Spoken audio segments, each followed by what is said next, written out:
country remains an attractive and safe destination for foreign direct investment, and Tshwane, with its proximity to a number of diplomatic missions, offers an equally safe, diplomatically protected environment for investments. Program Director and all guests present today, I need not remind all of us present here this afternoon that fundamental to our economic recovery and indeed to the transformation of our society is the creation of jobs, especially for young people. And if our engagement can at least try to address this issue, we would have played our invaluable part in making a difference in the lives of South Africans across the length and breadth of our country.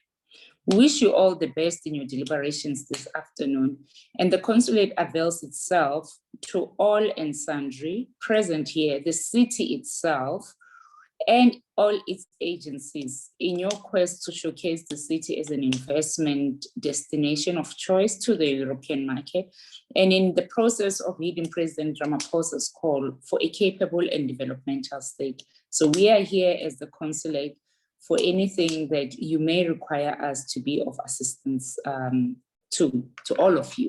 So good luck, and I would like to thank you. Thank you very much, Consul General Lebelo, for this very kind and great address, and that you have spent the time to give the welcome address today to this audience. Thank you very much again. Next, I would like to hand over to Mr. Jack Kosev, the board member of the Tshwane Automotive Special Economic Zone. Jack? Okay. Thank you, Marcus. So just to introduce myself to the audience more thoroughly, I serve as the special advisor to the member of the Provincial Executive Council, or MEC, for Economic Development, Environment, Agriculture and Rural Development, Dr. Parks Tau. And I serve as his advisor in addition to being partially seconded to the presidency, working on the investment and infrastructure office's agenda, which is really around investment promotion and enabling. So I'm very happy to honor the City of Tshwane's invitation just to describe what we are doing at the Tshwane Automotive Special Economic Zone and how it can be relevant for this global audience. And I think it certainly is. So to be clear, and I think it's useful to understand, special economic zones are done a bit differently all over the world. Some are run on a private sector basis, some have a lot more state participation. South Africa's version is a little bit of the best of all possible worlds, we like to think. So the Tshwane Automotive Special Economic Zone is actually a collaboration between all three spheres of government in South Africa. So the Department of Trade, Industry and Competition, which is the big national sponsor of the SEZ program, is in partnership with ourselves, Gauteng Provincial Government, where I serve, and the City of Tshwane, who are your hosts today. And it all comes together with the objective of really boosting at a massive level the industrial capacity of South Africa. And we're learning from some of the best examples in the East and across the globe, where a combination of really good infrastructure, smart tax incentives, smart production incentives, combined with access to really next generation logistics is what makes all the difference in whether or not a large scale advanced manufacturing investment in a sector like automotive happens or not. So the leading edge of the Tshwane Automotive Special Economic Zone is in fact the investment that's been made by Ford Motor Company, which was announced globally back in February. And effectively what that investment amounts to, we can put it in rand terms, it is 16 billion or 15.8 billion rand worth of investment by Ford, matched by about 2.8 billion from various suppliers to Ford that are locating in the zone, in the supplier park. And that is being that is basically being met by a 4 billion rand investment in the first phase by the government of South Africa in a combination of top structure subsidy, so subsidizing the actual structures in the supplier park, as well as in the form of bulk infrastructure that's needed to really bring this thing to life. This is going to be one of the largest automotive industrial parks in the world by the time it's done. We'll be producing 200,000 Ford Rangers a year. That was the announcement by Ford, and that's going to be done by the middle of next year. And really, if you look at just some further details, with the overall the overall available space is only going to be about 1/3 occupied by Ford. So the 200,000 Ford Rangers are a huge first investment. It's 12 additional, 12 specific suppliers, and it's adjacent to Ford's main factory. It's also, as many might know, especially the city of Tshwane people, it's about 30 kilometers from an existing automotive cluster that is really being developed in partnership with another big provincial agency, which also falls under my my MEC's purview, which is the Automotive Industrial Development Corporation, and the AIDC. And there you have BMW, Nissan, and a range of other investors that are operating from the Roslyn cluster, which is nearby. So this is all coming together as a real support for advanced manufacturing of automotive end manufacturers for export coming out of the Tshwane area. And really the SEZ is designed to really support that. So it's about a total of just over 200 hectares for those of you that want physical space. And really phase 2 and 3 is going to take over from the first 45 hectares, which are being developed in phase 1. So phase 2 really has additional industrial space. It's going to have training facilities. There's an element of retail. There'll be some components of mixed use development in public spaces. But who we're targeting for occupancy and who we're very interested in speaking to are tier 1, 2, and 3 automotive component manufacturers, people that are interested in warehousing and storage linked to the automotive sector, logistics and distribution. And I'm going to speak to you in a moment about the Gauteng Eastern Cape high capacity rail corridor that we are setting up as a complement to this.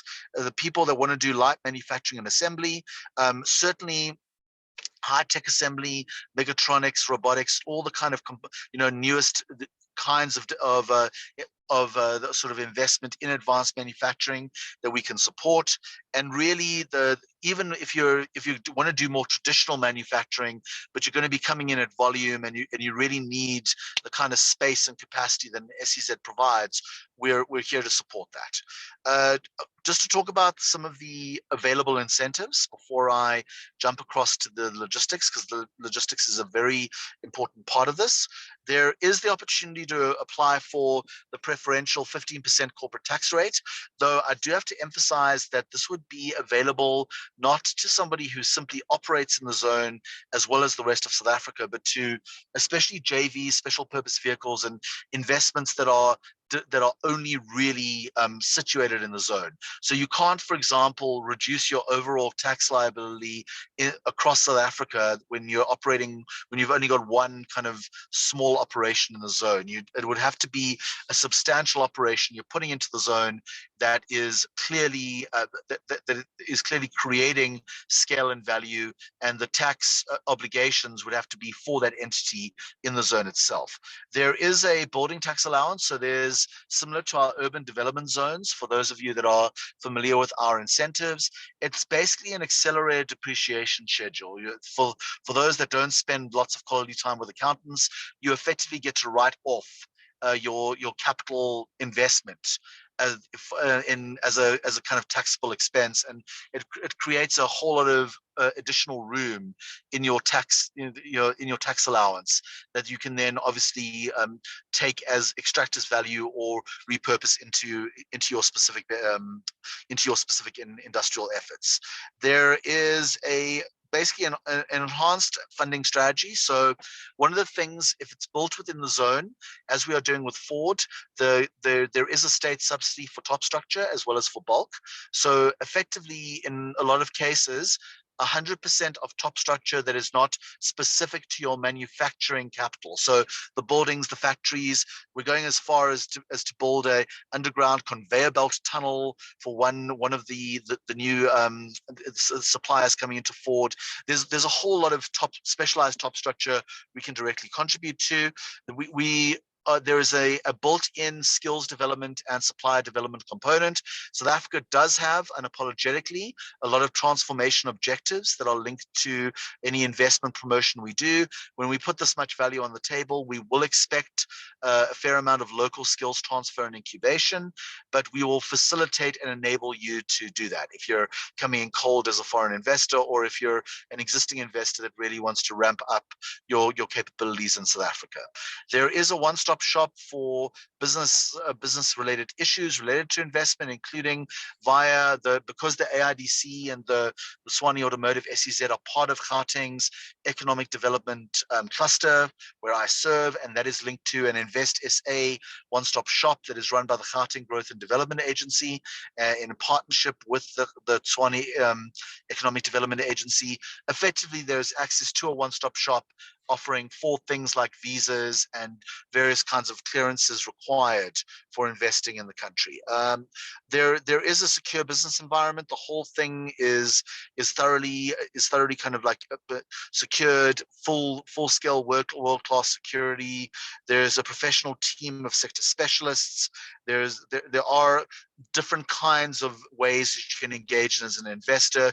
You can come in and, on a land lease basis. You can come in, for example, we can give you site and service potentially if you want to build your own structure. That is also a possibility, or we can tailor make a structure for you. We're currently opening discussions with investments that would be coming online in the course of 2023.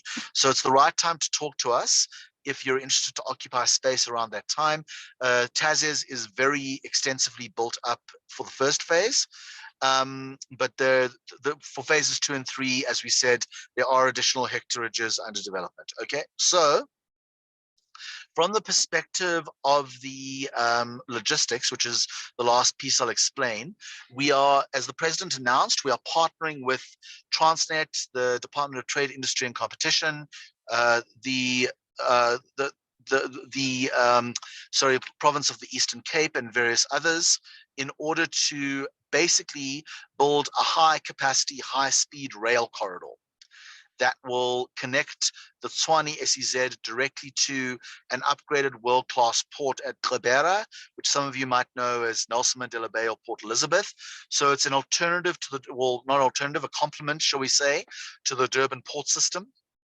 Lots of capacity for expansion, and it will have dedicated logistics and capabilities servicing automotive specifically, including specialized trains that can handle large volumes of heavier vehicles. We're looking at getting at least 30 plus car capable trains, long trains a week down to Gqeberha by 2024, 2025, and at least 5 container trains a week back. And we are happy to ramp that up with the kind of requirements of other original equipment manufacturers and suppliers. So it is going to be on time, well-structured delivery. We're designing it with a very specialist team that includes, or Ford themselves are involved, other OEMs will be coming online, but Transnet, the DTIC, Gauteng and Eastern Cape, as well as obviously Tshwane and the city of Gqeberha will be involved on both ends of the corridor. But there is a variety of dedicated capacity that we are pushing into the equation. So the logistics, we are very deliberately enabling rail. There is an offering for components that will work well with the new kind of configurations of air freight to also link directly with the new logistics hubs at the OR Tambo Aerotropolis, as well as the new logistics hubs in Lanseria, where things are suitably positioned to be transported by air freight. For heavy manufacturers, we do recognize that's still very new territory battery, and rail is going to be the overwhelming choice. And that's why we're supporting rail to come online in a more aggressive way by 2025. There is rail that's available in the interim, but dedicated capacity, dedicated lines, really high speed, top tier, international port standard stuff. That's what we're looking at by 2024, 2025. There is a one sheet on the Tshwane SEZ that summarizes a lot of what I've said. It's been distributed to Lado and from the city of Tshwane, and we will be jumping in from there. Okay, colleagues, I'll stop there. I'm sure there'll be questions. Thank you very much, Chuck. So, of course, I would like to invite everybody bringing up questions to Chuck, yes, now, or in any case, there will be questions later. Please don't hesitate forwarding us those, and we will definitely share them with Chuck, and he will come back to you on a separate message. So, are there any questions? Yes, Andrew Meyer, please turn off your mic before asking question. Good afternoon, everyone. I'm Andrew Meyer, councillor within the city of Tshwane.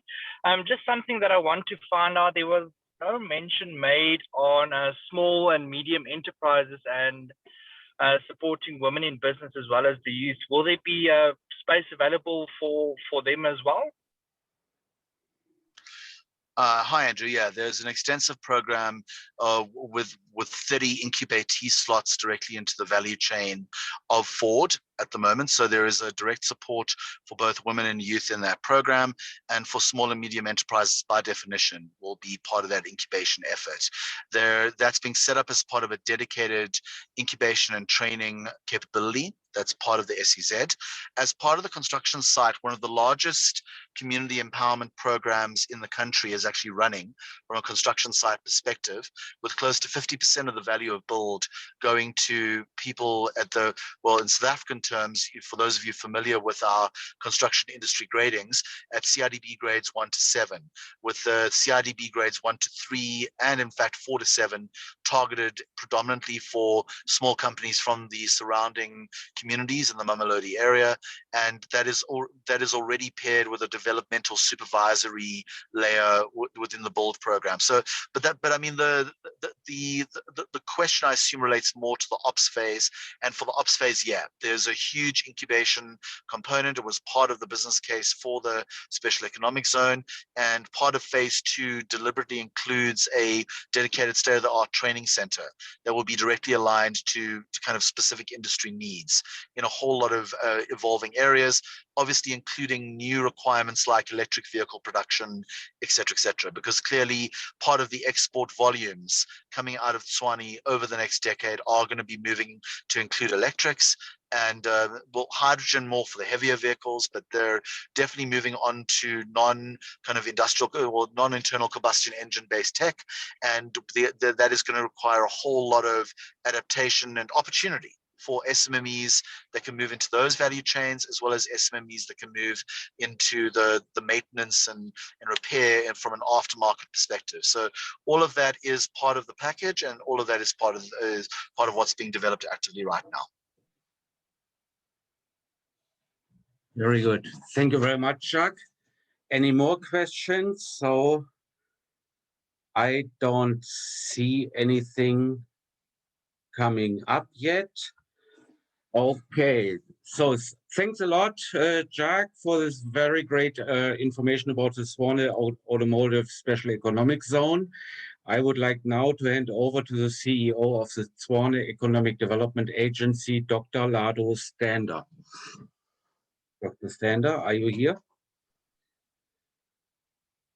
Please, yeah. Indeed, thank you, Marcus, and thank you very much to the Consul General Lebelo for your kind introduction. Colleagues and prospective investors, we hope, thank you very much for the opportunity. Marcus, you'll flight the presentation from your side.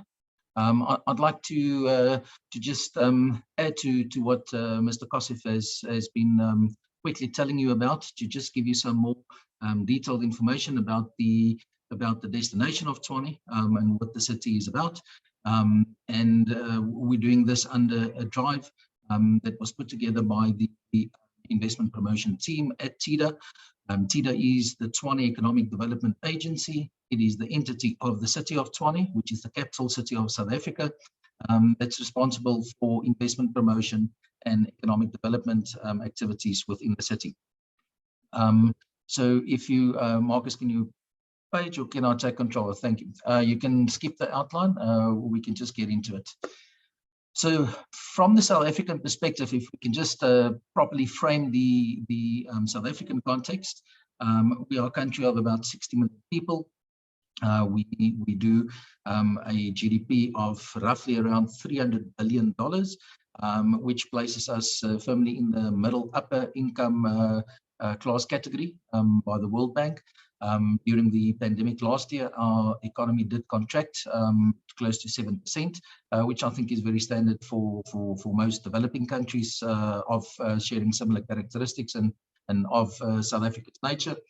I think most importantly, if you look at our exports and our trade balance, we roughly 85 to 90 billion dollars of exports per year, and 10% of that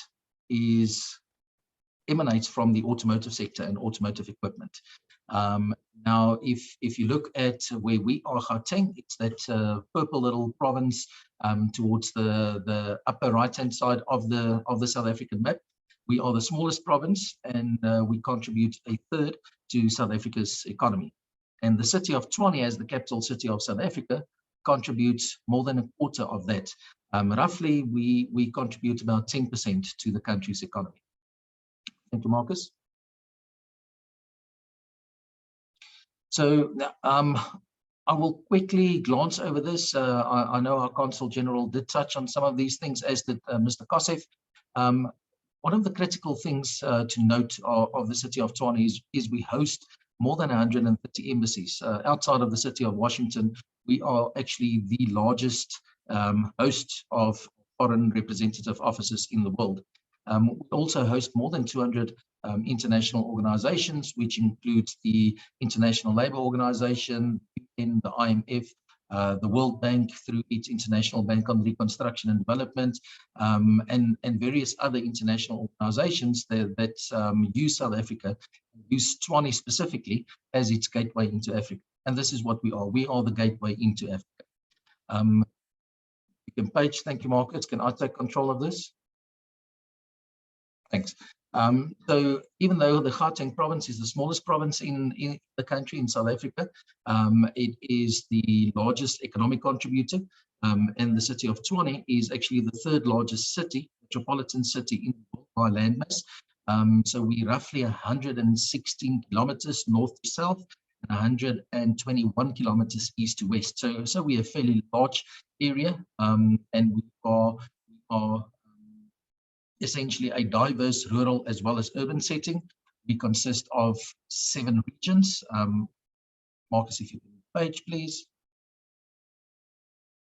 We have a diverse range of investment opportunities. So obviously, as the capital city, we access markets into Africa through the SADC arrangement, the South African Development Community, and as well with the enactment of the African Continental Free Trade Agreement. The city of Tshwane is ideally poised to enable any foreign and multinational company to essentially use us as your springboard into the African continent. Touching on the logistics and just supplementing what Mr. Kosef has stated previously, we are also within a 60-kilometer radius of 3 really large airports, the OR Tambo Airport, which is an international one, Lansera Airport, and then our own city-owned Wonderboom National Airport, which allows us to serve markets that are beyond the reach of other capital cities, certainly on the continent, but also within South Africa. We also have access through rail and port access systems, Durban, Maputo, Richards Bay, and we also essentially at the intersection of the National 1 and National 4 highway system, road highway system, which makes us the ideal logistical and transportation hub for the country. Thank you, Marcus. So we have 7 regions within Tshwane. Each one has their own characteristics, their own economic profile, and I'm going to quickly tell you about 2 of them. I'm going to tell you about Region 1 being our automotive industry hub. So there's an entire cluster of automotive original equipment manufacturers, essentially 5 of them within Region 1, and we only have 9 OEMs in South Africa, and 5 of them sit in Region 1 and 1 of them sits in the Region 6. So the Tshwane ECZ is based in Region 6 on the next slide, and between these 2 regions, we essentially contribute 40% of all automotive exports and complete built units emanating from South Africa. Next slide, please, Marcus. We are really diverse from an economic perspective. So we have a fairly large agricultural sector with the city of Tshwane, even though we're a metropolitan city and a capital city at that. And we also host a significant portion of mining related activities. And then because we are the capital city, we host national government and all national government departments within the city. So our proximity to the seat of government and our proximity to our foreign sector uniquely positions us to be able to, through a one-stop shop structure that Mr. Kosef alluded to, offer any incoming investor a complete suite of services that facilitates and eases their entry into the South African market, which is also their entry into the. Thank you, Page. It's also worth noting that the city of Tshwane is home to more than 30 JSE listed companies, so public companies. We pride ourselves on being a really well-developed financial sector, not as popular and well-known as the financial capital of Africa, Sandton, which is just slightly more than 50 kilometers away, but specifically in insurance and specifically within telecommunications and financial services, we are really well positioned to service any customer. We are also a very unique tourism destination, since as investors, once they have invested and they are here and they are earning their money here, there are plenty of tourism things to participate in and to actually do whilst you are in Tshwane. So some of our key sectors, the automotive sector is a really big and important strategic sector for the city, and the opportunities there are final assembly components, welded structures, metal plating specific, pressed metal products, pulleys, vibration dampers, electrodes. Within agro processing, there are opportunities for juice concentrate activities, any type of past and purees, jam and chutney, yogurt, dried fruit, bottled agricultural products. We have a fairly advanced aerospace and defense sector. We have a fairly advanced pharmaceutical sector that specifically does the active ingredients for pharmaceuticals. We have a really well-established and a thriving, in the future thriving tourism sector with natural resources and natural resource endowments that most capital cities in the world can only be jealous of. Within the energy space, we have started seeing very nice green offshoots in bioenergy and solar energy. And from a logistical perspective, are known as the gateway to Africa. We have a concentration of logistical skills and experience and infrastructure frameworks that allow us to essentially export and take goods anywhere into Africa. Next. So if you look at the map of Tshwane, you'll see in Region 1, we have the 5 OEMs being BMW, Nissan, Tata, Iveco, and UD Trucks, based in Region 1 at our automotive hub, the Tshwane Automotive City. And then in Region 6, which is at the bottom of your map, we have Ford. That's essentially the main OEM that SEZ, the Special Economic Zone, is anchored around. And the automotive opportunities that we're speaking about are essentially distributed between these 2 regions, Region 1 and Region 6. Now, Tshwane also hosts 4 tertiary education institutions in universities, and it makes us one of the highest skilled capital cities on the continent. So there is a very well represented available skills workforce that could easily be absorbed into the typical manufacturing activities and capabilities that is required by the automotive industry and the advanced manufacturing industry. And these 2 automotive hubs also host more than 100 suppliers within the value chain from of those 6 OEMs. Go, Marcus. So I'd quickly just like to run through some of the well-known products that's being manufactured and exported from the city of Tshwane. We have WX3 that exports to the United States, to Europe, and the rest of Africa. Next one, we have Ford. Ford has both the Ranger and the Raptor range, exports to the US, to Europe, to Asia, and the rest of Africa. Ford has just committed the $1 billion investment into the Tshwane ECZ, which is one of the largest single investments in the history of South Africa.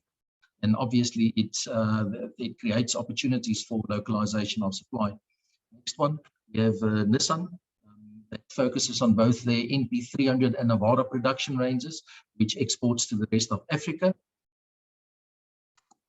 Also have on the next slide, you have Tata Trucks. Although they only have a small assembly facility here, it allows them to actually access the SADC export market from the city of Tshwane. And the next one is Iveco buses, where there's a bus assembly in the city of Tshwane that also gives them access to the SADC, the SADC markets. And the last one is the UD Trucks, or the Volvo Truck division, that has a truck assembly plant with the city of Tshwane. So it should be clear to automotive manufacturers that the city of Tshwane is essentially to the automotive industry in Africa what Germany is to the European continent. And the capability and the cluster effect of having such concentration of automotive manufacturers within our city has really exponential potential for any prospective investor who plans to come to Tshwane. Mr. Kosev has alluded to some of these incentives. So I'm going to skip the following couple of slides because I know Mr. Chipapa will clearly detail some of these investment or these incentives available to prospective investors.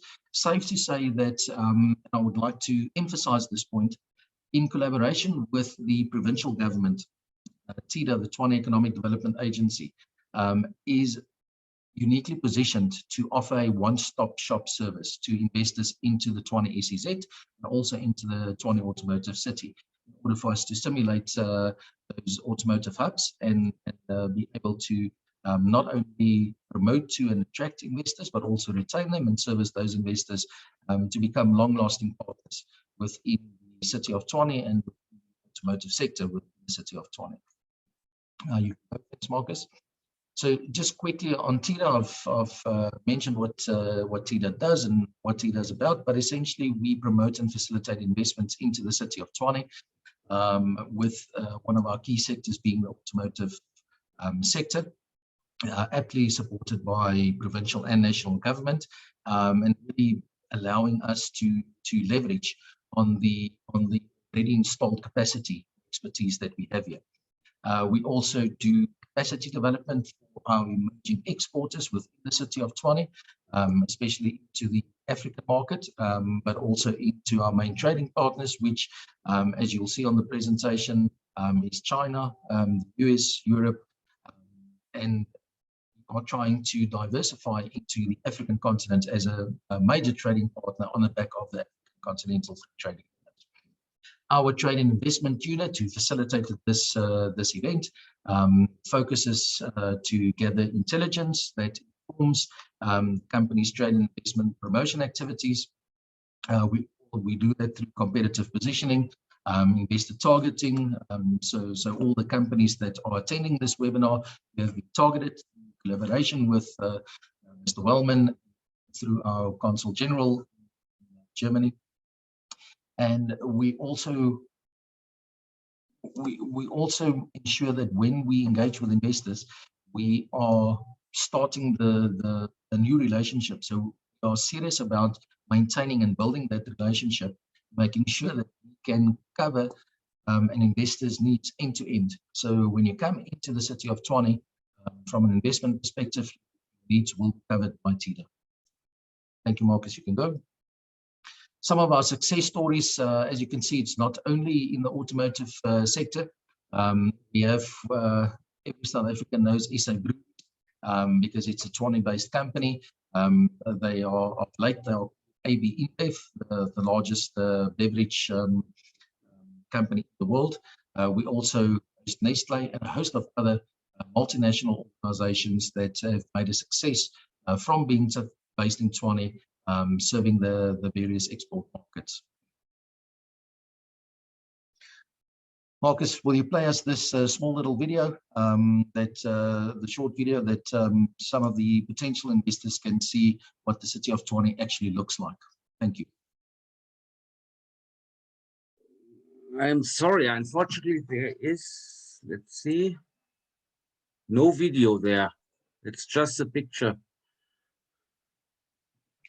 Okay, it's no problem. What I will do, I will upload the video to a drive that the investors can actually have a look at it. I'm quite sure in the sending of the file, video file did not pass through. Okay, and the next slide just contains our contact details. I have loaded our contact details in the chat box previously. We would love to hear from the companies here, from the participants in this webinar.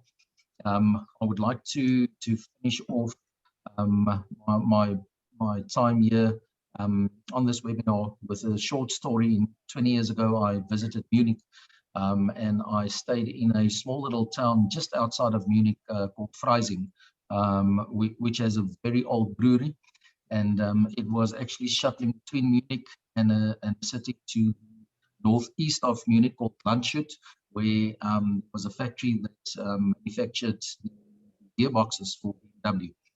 And I have fond memories of Munich. So when I saw that our Consul General was joining us from Munich, I wanted to tell her, as much as she's welcome to come and visit us in Tshwane anytime, she must reciprocate the invitation and get us into Munich so that we can have these multilateral discussions that take both our countries forward. Thank you very much. Thank you very much.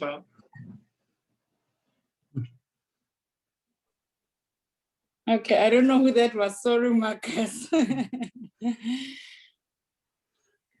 Thank you very much, Dr. Stander, for this very great overview of TEDA.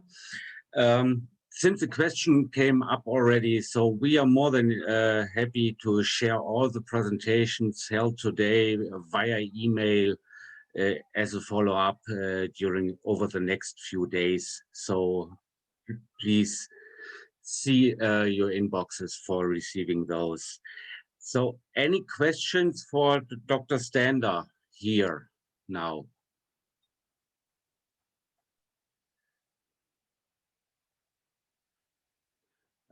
Please make sure to unmute before asking questions.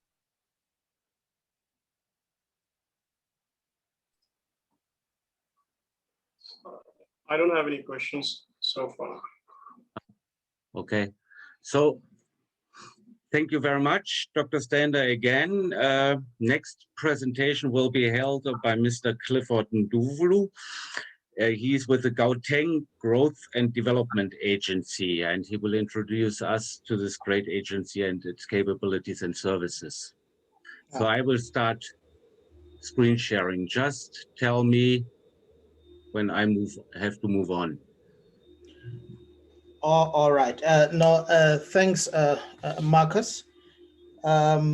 Excellency, Ms. Lebelo, members of the Diplomatic Corps, Madam Speaker, my fellow panelists, Dr. Standa, Mr. Kosef, Mr. Muthilal, and Mr. Chupufa, the TEDA team that organized this. I greet you on this Youth Month.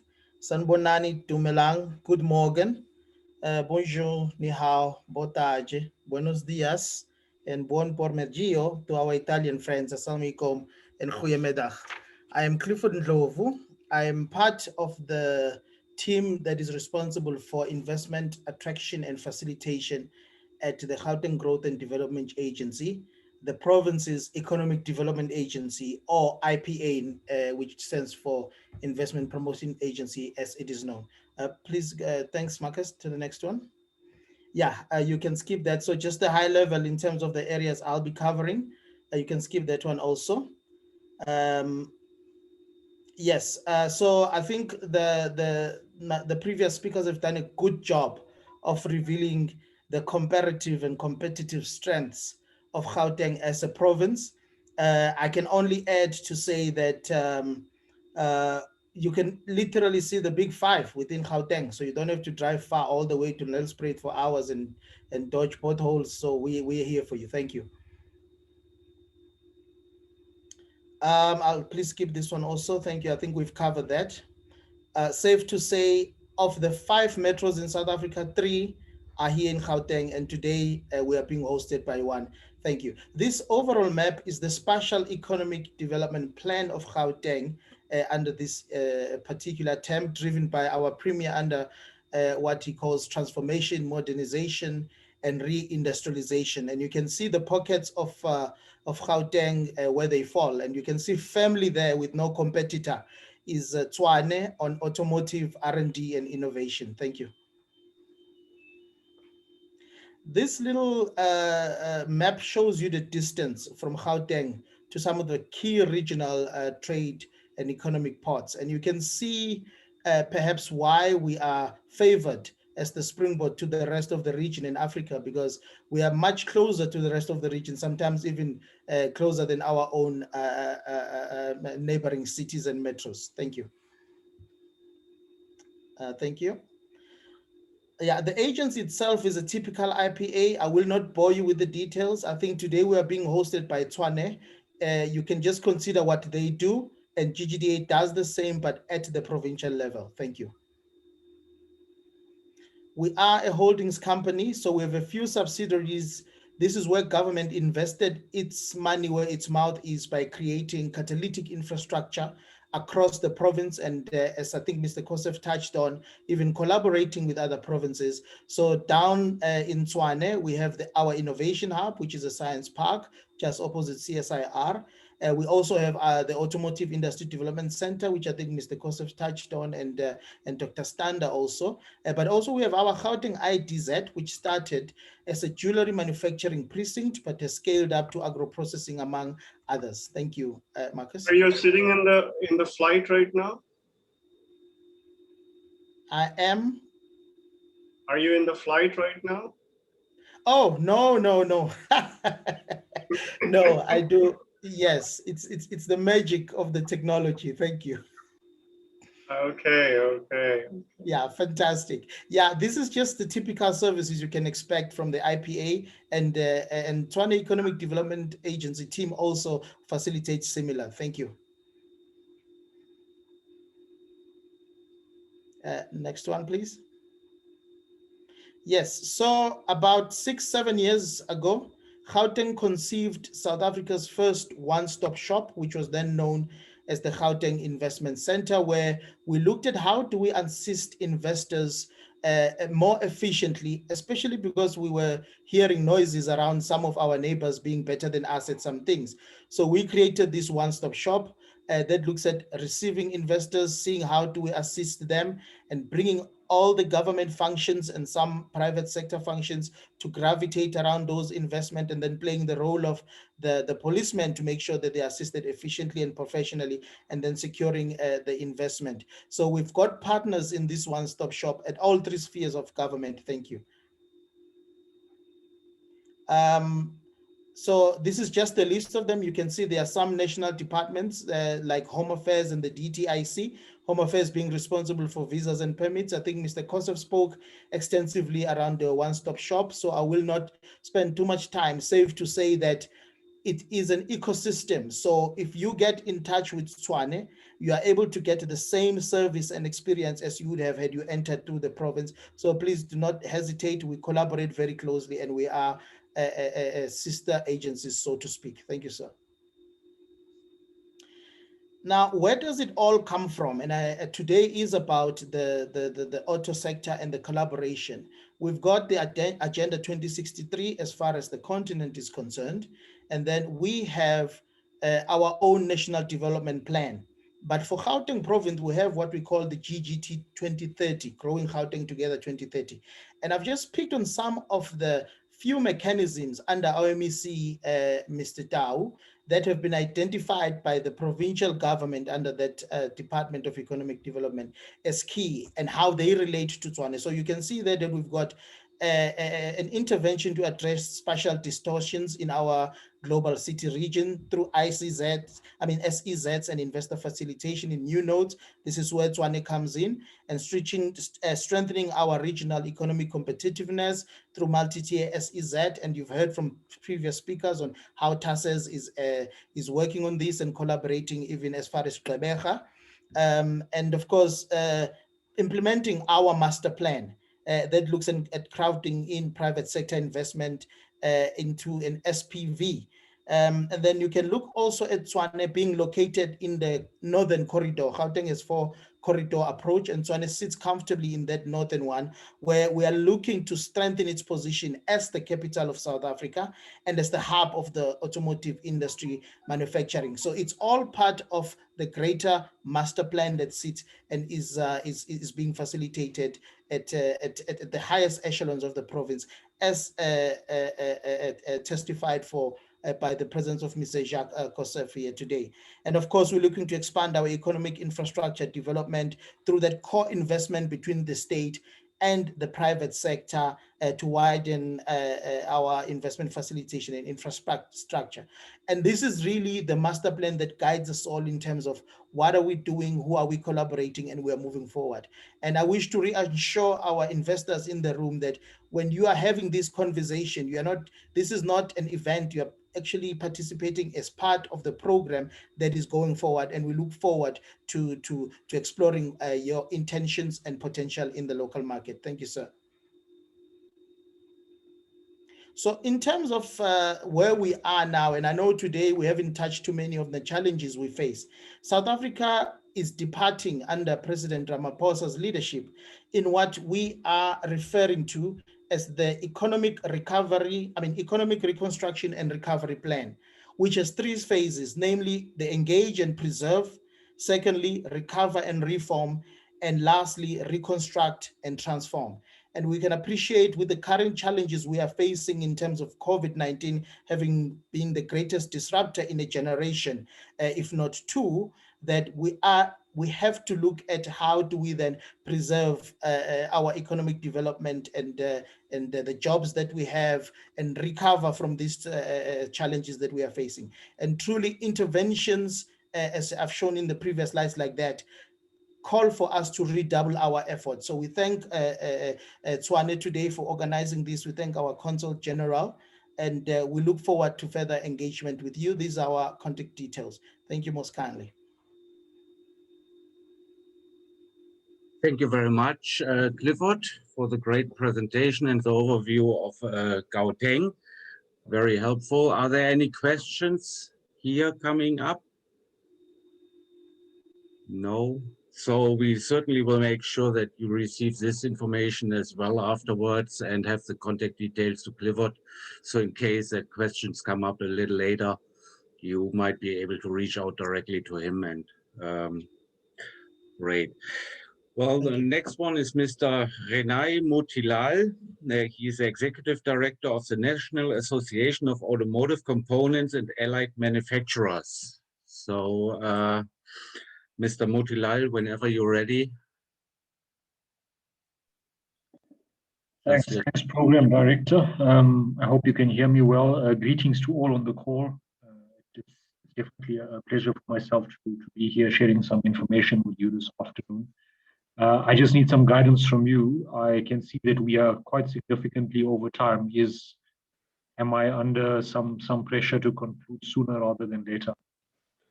Well, if you could make up a couple of minutes, that's fine. If not, we have probably to make it up a little later somehow. Don't feel pressure. Okay, right.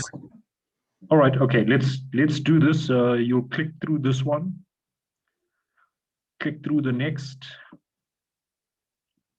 and the one after that.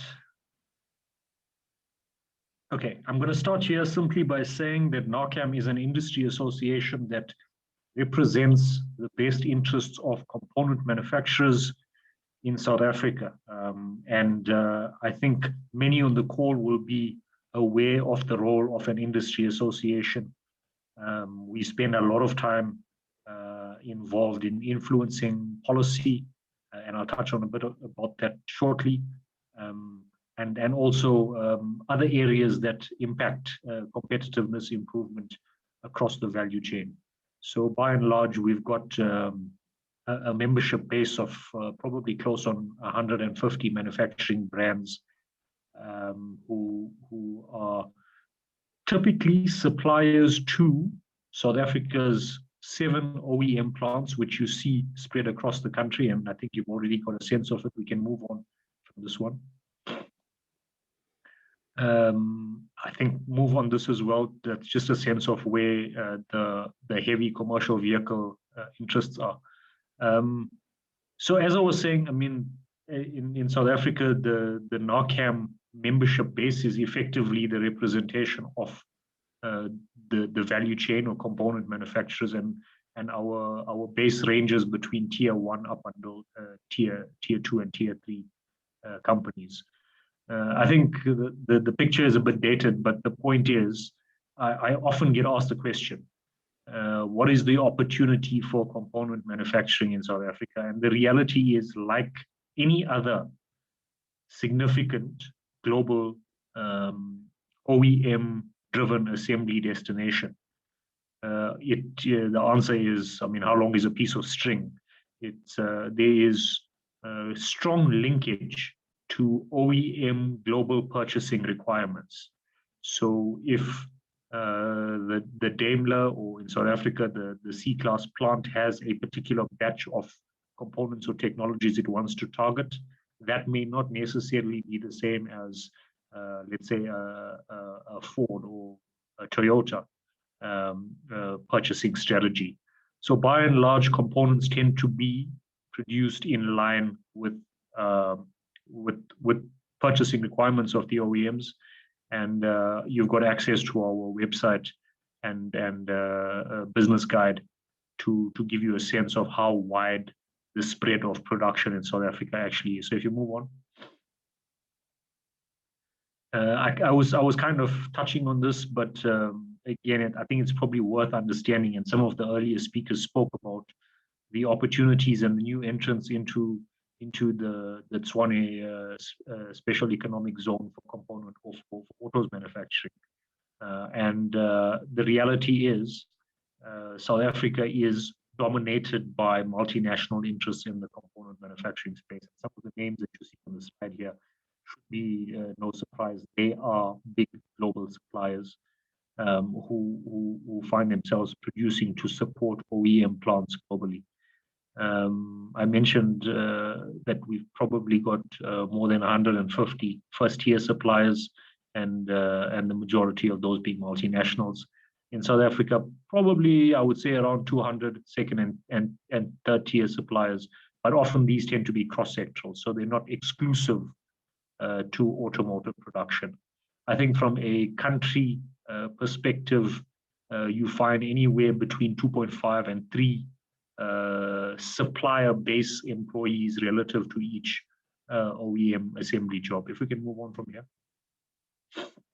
This is probably more relevant to some of the attendees in the meeting today.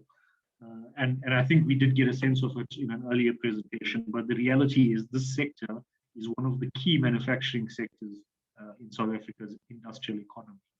If you look at last year being a COVID impacted year, you still had close on 12 billion rand capital investment, which was sunk into the sector. Yes, granted, there was that would have been planned long before COVID impacted us. But the fact of the matter is there was no pullback on investment levels, irrespective of the short-term or the lockdown-induced conditions that our companies found themselves in. An interesting stat, again, why I say this is such a dynamic and key sector in the country, is that last year, while other parts of the auto sector was taking the expected hit from COVID-induced economic conditions, the component exports out of South Africa hit all-time record of 54.5 billion rand. So while there was decreases in vehicle production and I suppose both domestic vehicle sales, domestic aftermarket component sales, from an export perspective, it was a record year. Again, showing the strength, quality of the South African supplier base and how it responds to global needs. I think a large part of that was also driven by catch up out of lockdowns in different global destinations. If we move on. I mentioned the importance in a South African economy context, and this to any potential investor should back up all of the good things that it brings in terms of economic benefits to the country are fully recognized. And as a result of that, for a long time, the country has had dedicated level of government support. The current framework of support is known as the APDP and is a range of incentives. But I think I just have the slide over here to show A, how important the sector is to South Africa, but B, to complement that, it has been well supported by government for many number of years. My colleague Tumelo is probably going to give a lot of details on what the structure of that support means. I think for me, it's important for potential investors to understand that here you've got, irrespective of, I don't know what noise you may be hearing or whatever, the sector itself has a long history of production and government support, and it's confirmed for a fairly long period. If we move on.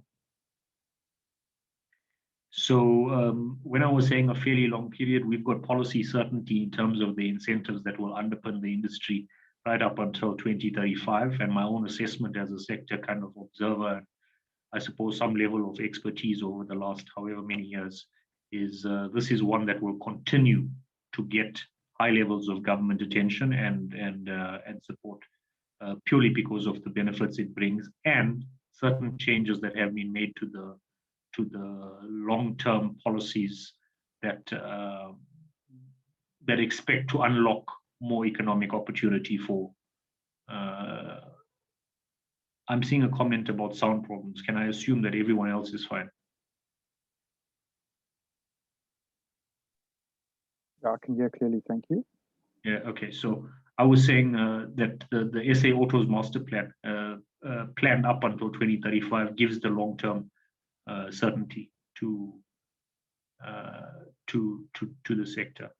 I'm not going to go into all of this, Tumelo. I think you're going to cover a lot of it. But in effect, you've got a set of policies that are a combination of duty offset, and cash incentives to support capital investment. And again, the really important point, long-term certainty up until 2035. My own assessment is that it will even continue past that.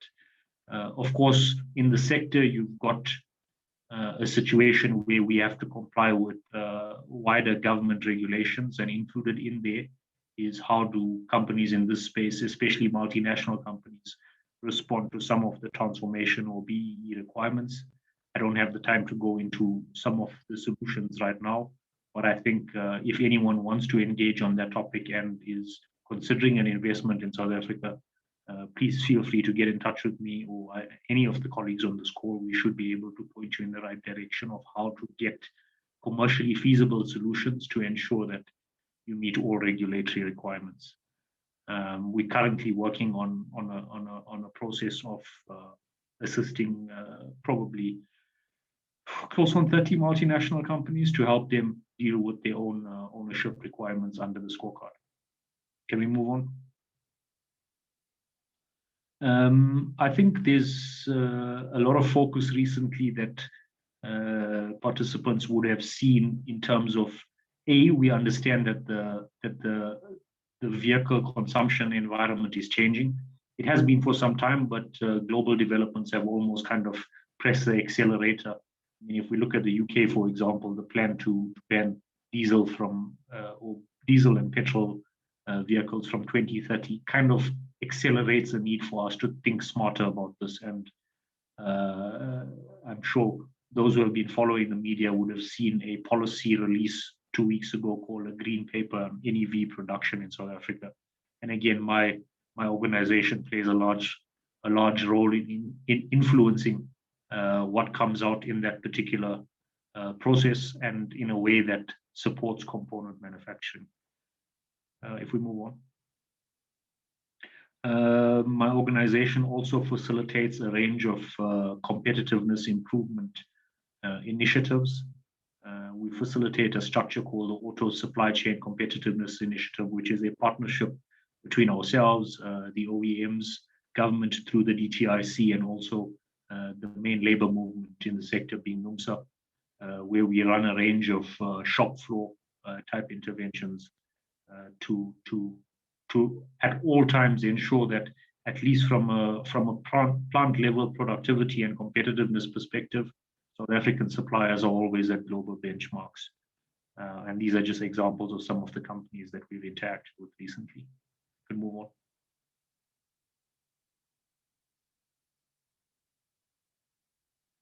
on. I don't need to go into detail in here. Again, an industry association has a range of services that it offers its members.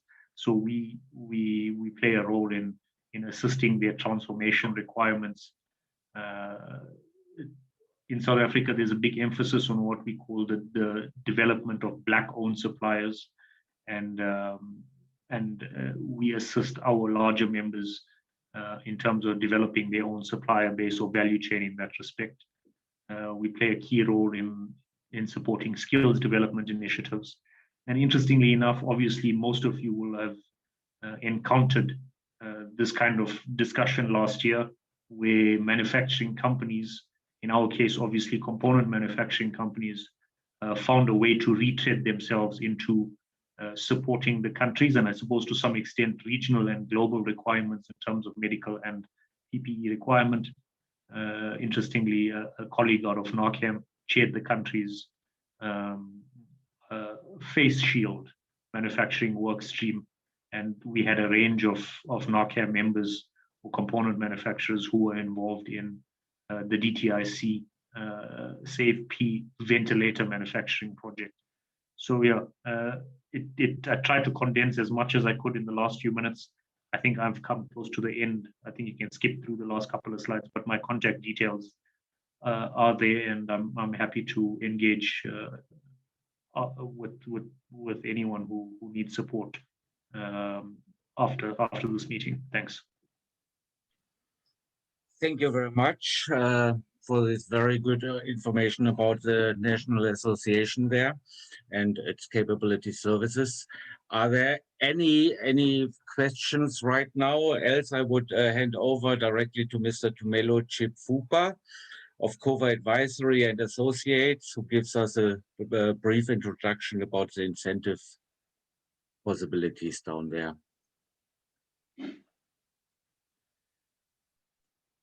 No questions. So Mr. Chipfupa, please go ahead. I will start sharing the screen again. Thank you, Marcus, and thanks to the Consul General, and thanks to everybody, to TEDA for inviting us here. My name is Tumelo Chipfupa, as already indicated, and I'm going to be making a presentation on the automotive and special economic zone incentives. Please move on, Marcus.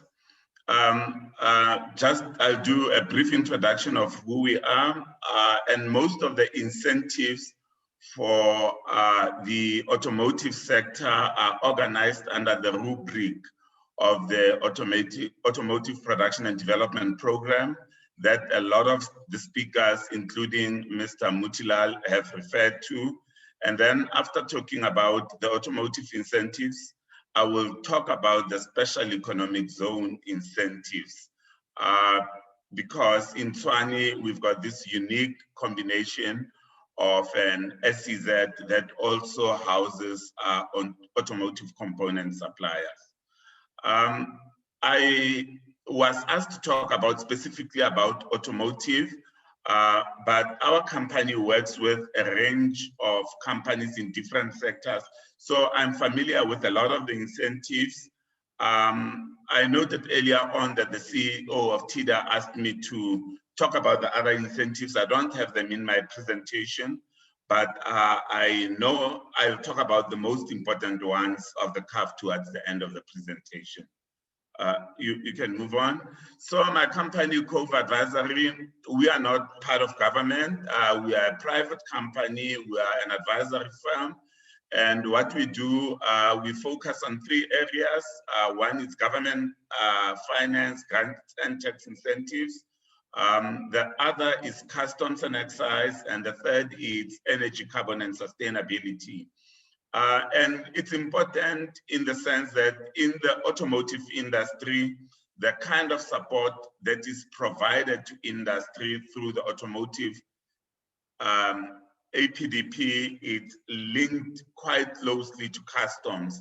Hence, our company has tended then to specialize also on working with the automotive sector and also with automotive incentives.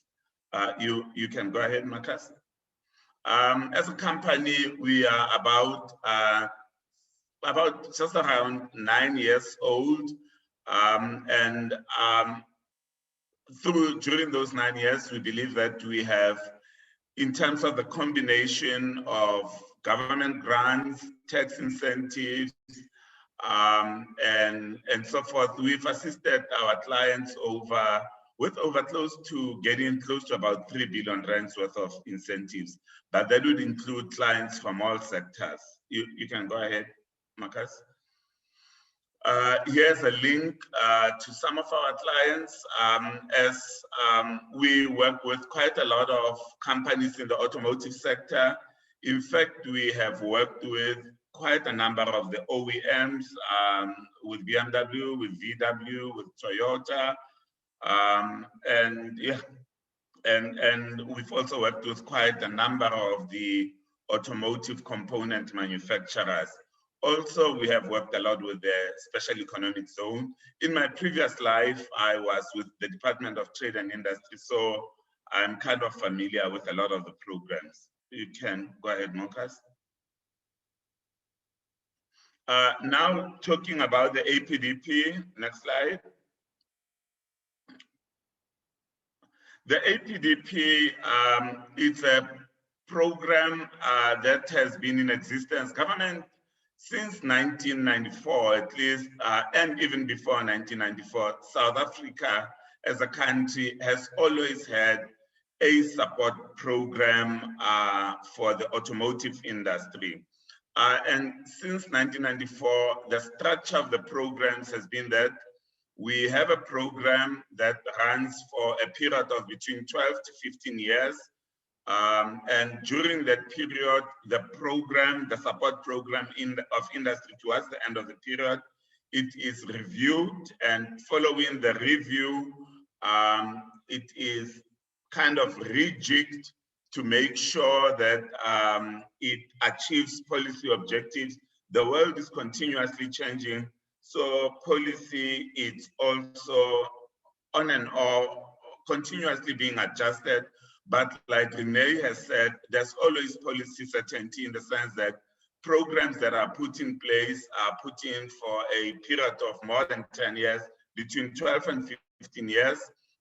We are in the process now of moving from the previous program, which was called the APDP, which came into play around 2008, 2009.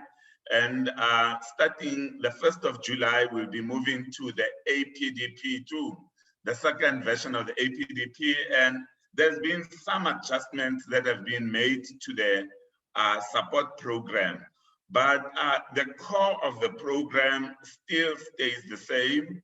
The one leg of the support program is an investment grant, a cash grant for investment in machinery, equipment, and plant. So companies that are investing either in new plants or that are expanding qualify for this cash grant. The second part of, and most probably, and in terms of the value or the quantum of the cash grant, I think on an annual basis, it's between 1.5 billion to 2 billion rands that gets disbursed to the industry. Then the second part of the support program is, of course, the production incentive, which is a duty rebate scheme that is provided. Companies, on the basis of their production, are able to, yes, can stay here? Should I go faster? Okay. Companies on the basis of their production are able to earn duty credits, then they can then utilize those duty credits to offset the duties that they need to pay on imports. Or alternatively, they can sell those duty credits if they are not importing themselves to companies that need to import. And buyers of the credits could be some of the OEMs that are not producing in South Africa, and also some of the component manufacturers that are importing components into South Africa. And then a third part of the support is the duty, the tariff structure. And my understanding is that as we move from the APDP1 to the APDP2, the duty structure will, or the tariff structure will stay the same, which is 25% for completely built up imported units, and 20% for knockdown units. That is for components. And then for automotive assemblers, they also get additional duty credit on the basis of the volume and local value added that they add to the South African economy. So they earn duty credit, which they can also then utilize to import fully built up units. So as we are moving from the APDP1 to APDP2, government has released a draft note for the changes to the automotive investment scheme and other documents for the, especially for the part on the duty credit schemes, for the production incentives. Those documents, some of those documents have also been made available so that manufacturers and component manufacturers and assemblers can start preparing themselves for the changeover. I just want to add that a lot of the incentives in South Africa and the government support, it's actually rules-based. And it is rules-based in the sense that you get a number of rules on who qualifies and who doesn't qualify. And these rules are normally in the guidelines, or they are in legislation, or alternatively, in some kind of primary legislation like the Customs Act or the Income Tax Act, or secondary legislation in terms of the schedules to those acts. You can move on, Marcus. And in terms of the institutions that are responsible for providing, who are actually involved in the administration of the support, we've got the Department of Trade, Industry and Competition, which is the DTIC. DTIC normally sets the overall policy, both for the duty credit schemes and also for the duty allowances and also for the cash grants. So the rules for the cash grants, which is the automotive investment scheme, are normally contained in guidelines that are approved by the Minister of the Department of Trade, Industry and Competition. And then rules for the duty allowances and the duty credit schemes are included in documents from in the schedules of the Customs and Excise Act, and also in documents that are provided by the International Trade and Administration Commission.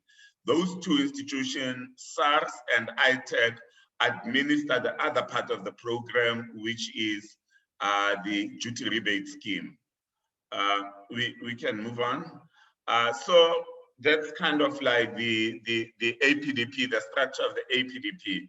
Now, just digging deeper into the automotive investment scheme, the AIS is a non-taxable cash grant, and it is available to light vehicle manufacturers, to component manufacturers, to tooling companies. It is also available to medium and heavy companies, and also to companies that provide components to medium and heavy vehicles.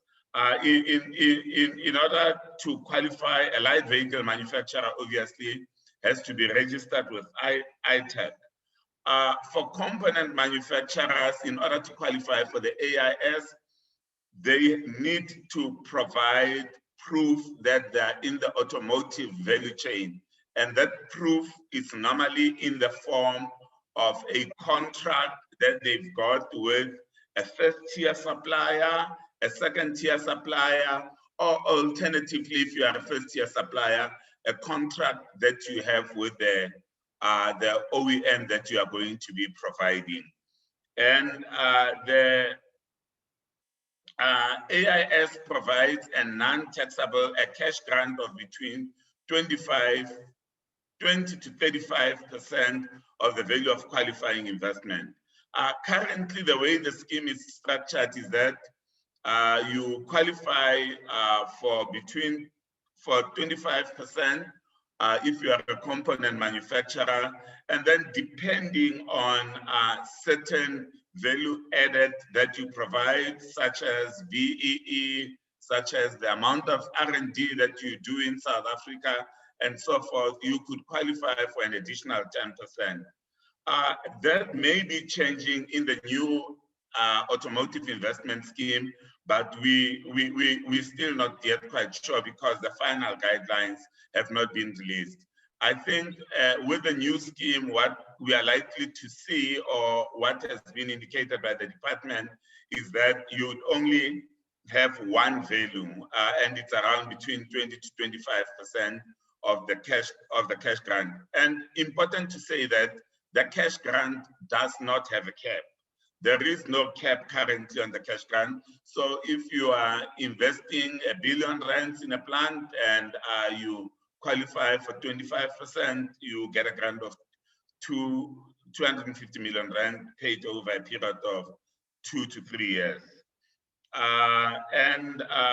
In order to qualify for the grant, you have to submit an application to the Department of Trade and Industry. The application will be evaluated by an adjudication committee. You will receive an approval before you start the investment, or you need to apply before you start the investment.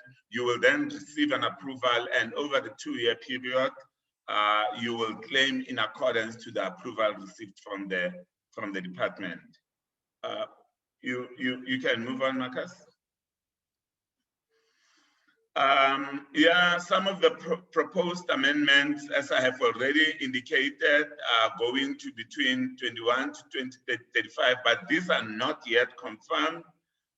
Is that the OEM is going to be capped at 20%. Currently, OEMs can qualify for between 20 to 30%, and the manufacturer grant, the component manufacturers will qualify for 25%. So it will be a flat rate unless the GTI changes. I think my colleague Mr. Mutilal has already indicated that BE requirements are becoming more stringent. We are likely, I think, starting next year, they would go to, companies will be required to get to level 6, and in the longer run, they will be required to move to level 4 in order to qualify for the grant. We can move on, Marcus. And then maybe that was the AIS. Moving on to the production incentive. The PI is available to final manufacturers. So it means that it is available, one, to automotive assemblers because they are considered the final manufacturers. If you are in South Africa and you are providing all of your output to a OEM, you are not considered a final manufacturer, so you are not able to claim the production incentive. But if in addition to providing supply to an OEM and you also export, then you are able to claim the production incentive, which is a duty allowance which is a duty credit that you receive based on your production. There's a formula that is used for calculating the value of the duty credit that you receive. I won't go into the details of the formula, but it takes into account the local value added that is added in South Africa. And then, like I indicated, these credits are tradable. If you've been able to earn the credit, there's an active market between producers and importers. And the value of the duty credit, I think it's valued around 18 billion rands annually. That's the amount of duty credits that are given by government. You can move on, Marcus. Those highly summarized, those are the key automotive incentives. I have not touched on the VAA because I suspected that we might not have a lot of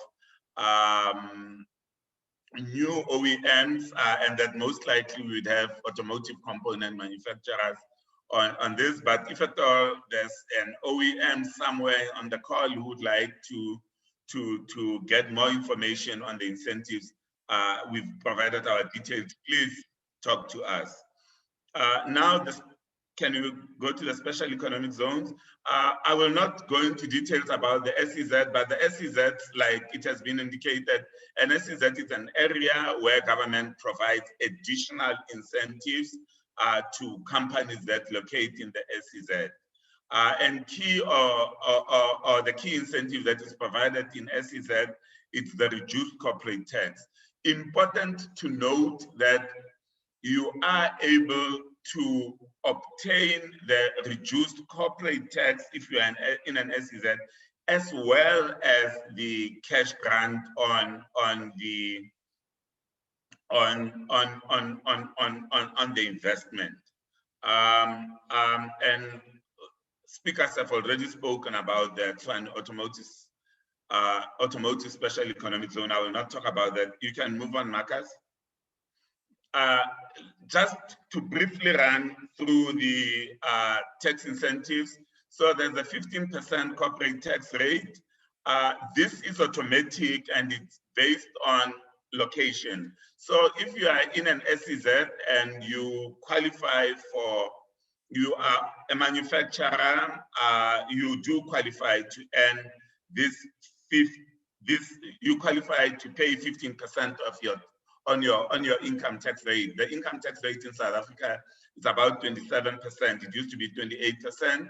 And the important thing is that there are though anti-avoidance provisions that are in place. One, you have to earn 90% of your income from the project that is inside in order to qualify for the 15%, you have to earn 90% of your income from the business that you conduct in the SEZ. And in addition to that, also, is that your 20% of your output and 20% of your inputs must not be received from, not more than 20% must be received from a connected party.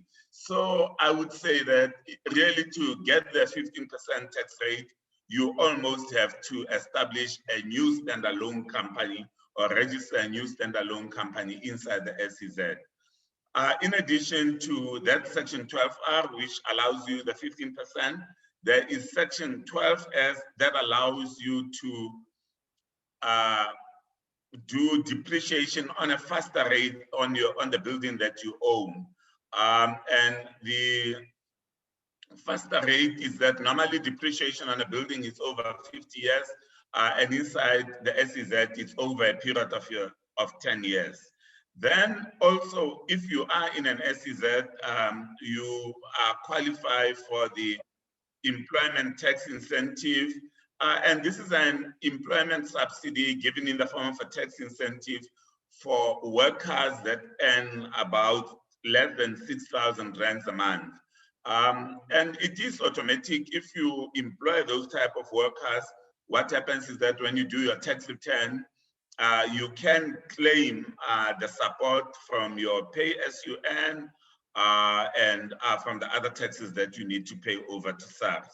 I must say that though the three incentives, the preferential corporate tax rate, the building allowance, and the employment tax rate, for an SEZ to be to qualify for those three incentives, it has to be, in addition to being designated by the Minister of Trade and Industry, it has to be approved by the Minister of Finance.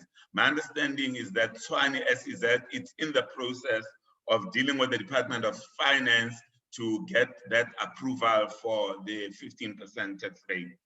Then the other incentives that you get in the SEZ is that for any capital equipment and for other inputs, you are able to get them with rebate on duty, and also for imports, you are able to get them for, you do not pay VAT on imports. The big, for companies that are now settling inside Tshwane Automotive Special Economic Zone, I've noted that the VAT relief is one of the big incentives that they are utilizing. It's a cash flow incentive really, in the sense that normally and we've got a 15% duty rate. Normally they would have to pay duty on their capital equipment. They would have to pay VAT on their capital equipment. And at 15%, like on 100 million rands, it's about 15 million rands. And then claim it later from SARS. But because you are in an SEZ, you do not necessarily have to pay that VAT. So it's a cash flow benefit. With duty on, that is duty on capital equipment. Duty on capital equipment in South Africa tends to be quite low, close to zero. So there's not a big saving there. Yeah, so those really are the main SEZ incentives. There are other, in addition to SEZ incentives, South Africa has a range of other grants. Two of the most important for people that might be in other sectors, there's a grant program very similar to the AIS available to the agro-processing sector, which is called the Agro-Processing Support Program.